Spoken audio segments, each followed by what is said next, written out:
આપનું સ્વાગત છે। ગેસની બોટલમાંથી પરવાના વગર ગેસ રિફિલિંગ કરતા એક ઇસમને પકડી પાડતી અંકલેશ્વર જીઆઈડીસી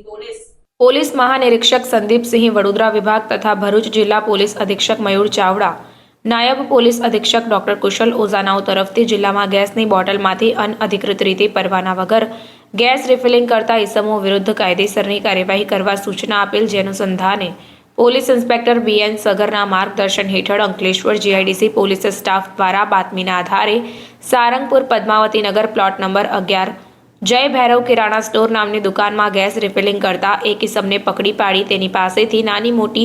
ગેસની બોટલ નંગ 6 તથા વજન કાંટો નંગ 1 રિફિલિંગ પાઇપ સાથે કુલ કિંમત ₹11,500ના મુદ્દામાલ સાથે પકડી પાડી તેને વિરુદ્ધમાં કાયદેસરની કાર્યવાહી હાથ ધરવામાં આવી છે। આ કામગીરી દરમિયાન કરણભાઈ ભૈરુલાલ ચંદેલા નામક આરોપીને પકડી પાડવામાં આવ્યો છે, જ્યારે આ કામગીરી દરમિયાન અનારમાં head constable Jigneshbhai Motibhai, Yuvrajsinh Bharatsinh, Pintusinh Gatursinh, Govindbhai Karshanbhai, Ankleshwar GIDC police સ્ટેશનનાઓ દ્વારા ટીમ વર્કથી સદર પ્રશંસનીય કામગીરી કરાઈ છે। રિપોર્ટર કેતન મહેતા, ભરૂચ।